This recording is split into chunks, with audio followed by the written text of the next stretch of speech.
The Ukrainian president officially reported that immediately after President Zelensky's significant meeting with the esteemed President of the United States, Moscow promptly started talking about a potential and serious attack on Putin's official residence.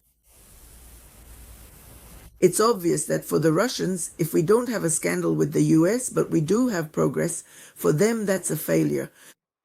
They don't want to end this war. That's what President Zelensky said. As later reported by Russian media, citing Putin's aide Yuri Ushakov, Trump was allegedly shocked. He was shocked when he heard from Putin during their phone conversation that Kyiv had attempted an attack on the Russian president's residence. He said he couldn't even imagine such insane actions. Ushakov was quoted by the state agency Araya Novosti.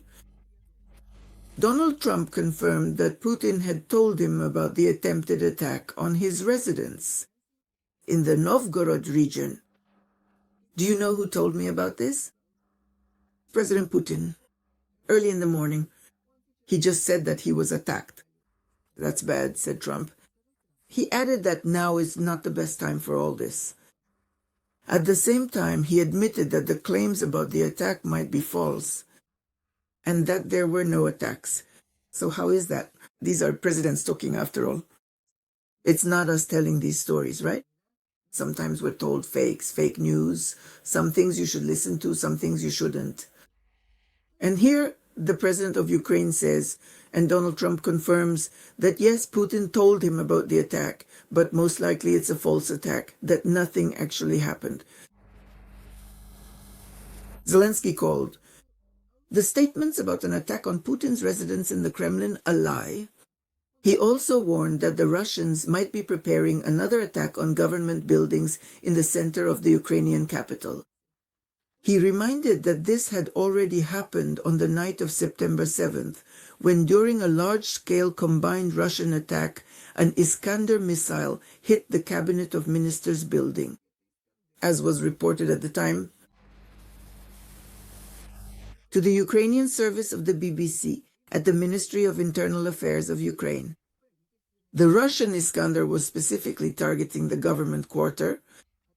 So today Russia made a statement that the Ministry of Defense published a flight map of Ukrainian drones and a video of a downed drone lying in the snow.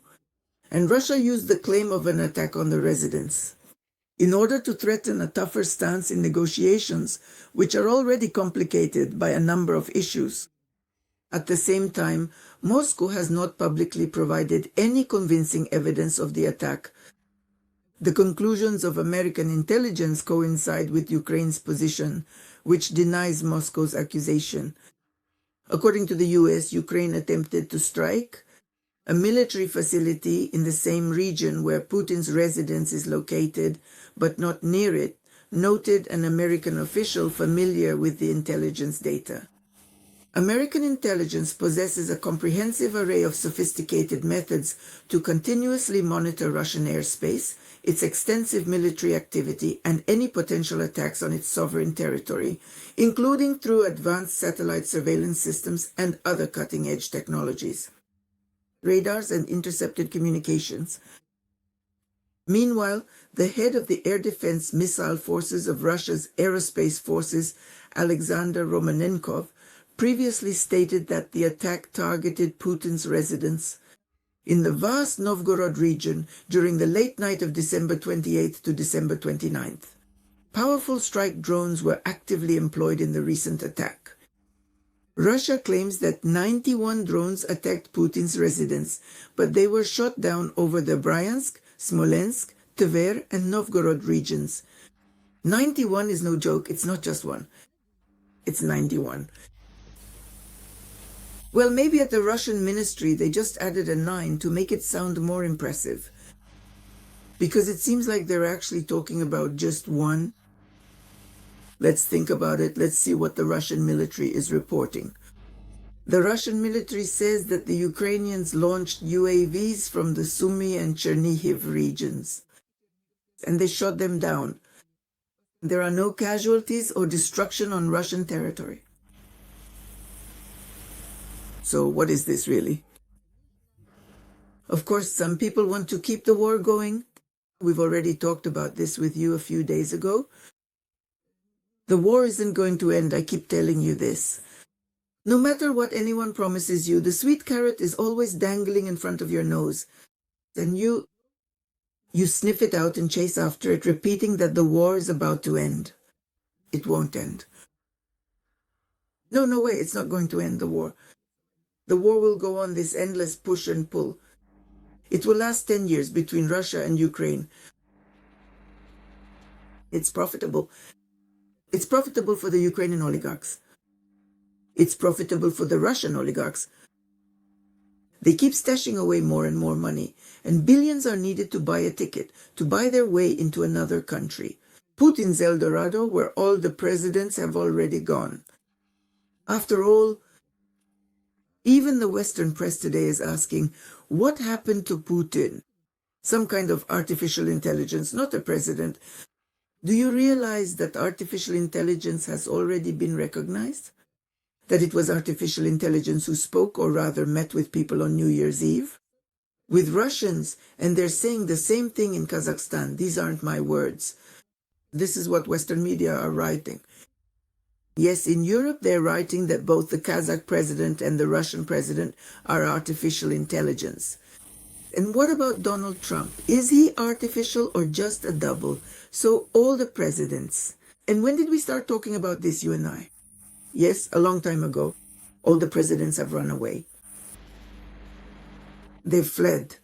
They're all there with Putin. In the country of El Dorado, the one that's located in the Arctic. Today, all cargo ships, Arctic type or not, they're all heading there towards the Arctic. Everyone's on the sea route 1, everyone's on the sea route 2. You remember, right?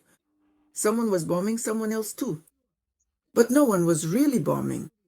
It was necessary for some purpose to spend more money on the northern sea route. And this money, yes, is working for that new country of El Dorado that Putin has built for all the presidents of our world, for the oligarchs who are buying up these incredibly expensive places. Because, you know, a ticket to a safe world costs billions of dollars. Billions. And you wanted it for pennies? Tanya, help, Tanya, help. Tell me where to. Can you imagine? Putin's costs are in the billions. And you're offering me pennies? I certainly don't need billions. I'm not a billionaire, friends, and not a millionaire either. So, in general, everything is relative. And everyone has their own price for life. Look at yourselves. Think about whether you really need to keep living in this world. You cling to life, but what for? This is the kind of dog's life that is now coming upon Russia. A terrible life is approaching. Look around and decide what you need most of all. And today is January 1st, 2026. I am Tanya Karatsoba Sidburkan. Happy New Year to everyone.